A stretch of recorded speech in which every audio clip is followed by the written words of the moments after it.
atau setengah 3 dia itu makan sahur, setelah itu dia tidur, setelah itu sudah dipakai lagi. Namun kalau dia akhirkan, stok makanannya masih banyak. Ini anjuran para ulama seperti itu.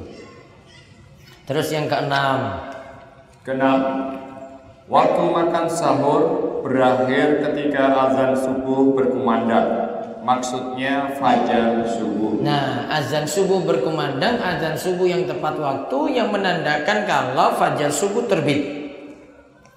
Maka ketika fajar subuh terbit atau azan subuh yang tepat waktu tadi, aktivitas makan dan minum tidak boleh ada, karena Allah Subhanahu wa taala berfirman, "Wa kulu washrabu hatta yatabayyana lakumul khaytul abyadu minal khaytil aswadi minal fajr, tsumma atimmus siyama ilal lail." Makan dan minumlah sampai terang bagi kalian ya fajar subuh, sebelumnya itu gelap malam, kemudian sempurnakanlah sampai malam hari. Al-Baqarah 187. Maka aktivitas makan dan minum tidak boleh ada ketika sudah terbit fajar subuh atau azan subuh yang tepat waktu. Contoh di sini, lihat di halaman 14 ada perkataan dari Imam Nawawi. Untuk praktekkan ayat tadi bagaimana? Coba dibaca, Pak Toto. Dalam Al-Majmu'. Imam Nawawi. Yang 14 paling atas. 14 ayo. Dalam Al-Majmu' Imam Nawawi rahimahullah menyebutkan, kami katakan bahwa jika fajar terbit sedangkan makanan masih ada di mulut, maka hendaklah dimuntahkan dan ia boleh teruskan puasanya. Jika ia tetap menelannya padahal ia yakin telah masuk fajar, maka batallah puasanya. Permasalahan ini sama sekali tidak ada perselisihan pendapat di antara para ulama. Dalil dalam masalah ini adalah hadis Ibnu Umar dan Aisyah radhiyallahu anha bahwa sanya Rasulullah SAW bersabda, "Inna Bilalan yu'adzinu bilailin fakulu wasrabu hatta yu'adzina ibnu ummi maktumin."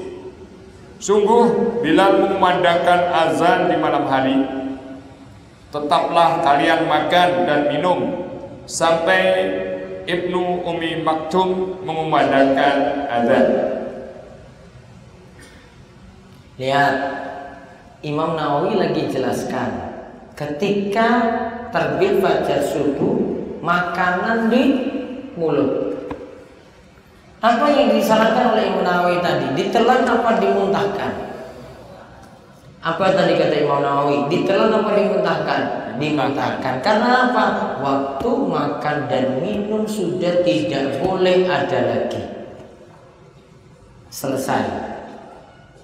Sekarang pertanyaannya, gimana kalau ada hadis yang katakan jika salah seorang di antara kalian masih mendapati ya makanan yang ada di tangannya, maka jangan letakkan sampai dihabiskan.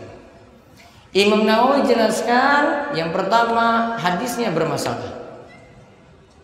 Yang kedua, itu hadis diamalkan untuk azan yang tidak tepat waktu.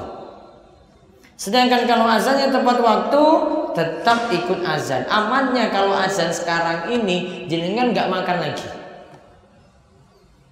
Nah kalau begitu, gimana dengan yang ada di piring? Dihabiskan nggak? Dihabiskan atau tidak? Tidak. Wah tadi di mulut saja Imam Nawawi suruh muntahkan. Iya kan? Disuruh muntahkan. Itu lebih aman, nggak dihabiskan. Ustadz ini kan mubazir, siapa suruh kamu telat? Yang telat siapa coba? Berarti kalau ketika dia baru bangun saat azan subuh berkumandang, Allahu Akbar, Allahu Akbar, boleh nggak sempat minum dulu? Sak gelas ini, boleh atau tidak? Tidak boleh. Atau dia sekarang dalam kondisi makan, terus sudah azan, tinggal minum saja, boleh nggak minum? Nggak boleh. Terus nanti kesannya gimana ini Ustaz? Resikomu telat.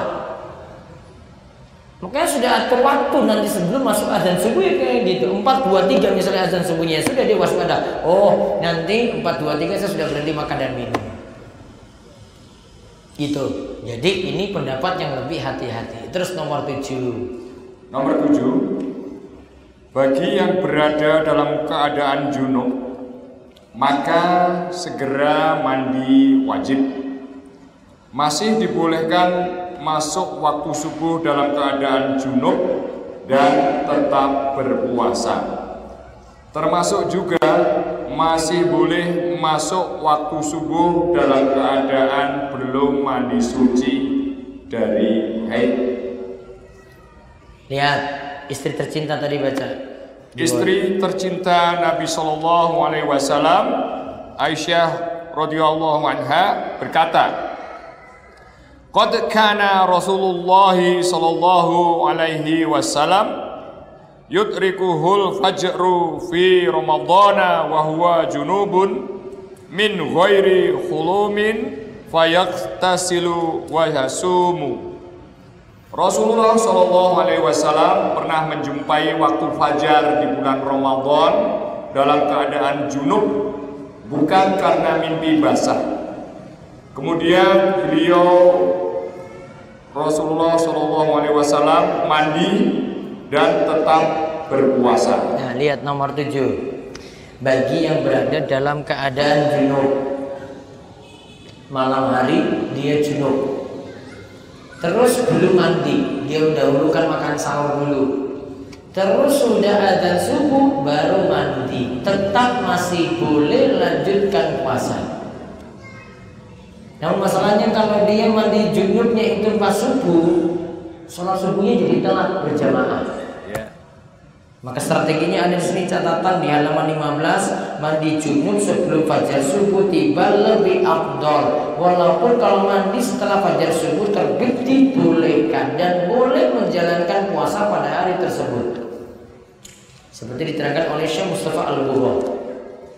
Amannya sebelum azan subuh sudah mandi besar. Sama juga halnya untuk wanita haid. Malam jam 2 darah haid sudah berhenti. Jam 2 malam darah haid sudah berhenti. Sedangkan ketika masuk subuh baru sempat itu mandi haid, karena mungkin setelah bangun kemudian ibu itu buat makanan buka puasa. Lalu setelah itu ditunda-tunda, masuk azan subuh baru kemudian dia mandi. Ketika itu masih boleh puasa, yang penting darah haidnya sudah berhenti. Ustaz, gimana kalau malamnya junub mimpi basah misalnya, terus bangunnya pagi jam 7, sudah nggak sempat makan sahur, bangunnya jam 7, boleh nggak puasa? Boleh. Apa mas? Bangunnya jam 7, malam junub, boleh nggak lanjut puasa? Boleh. Kalau nggak bangunnya jam 9, Boleh. boleh nggak lanjut puasa? Kalau nggak bangunnya jam 11, boleh nggak lanjut puasa? Kalau yang jam 7, 9, 11 tadi, ini keterlaluan bangunnya.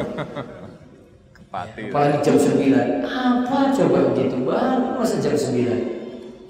Bangun kok masa jam 11? Sudah nggak sempat makan sahur lagi, subuh telat lagi, keterlaluan telatnya. Ya, kalau sekali-sekali mungkin wajar karena dia punya uzur, mungkin sakit atau apa.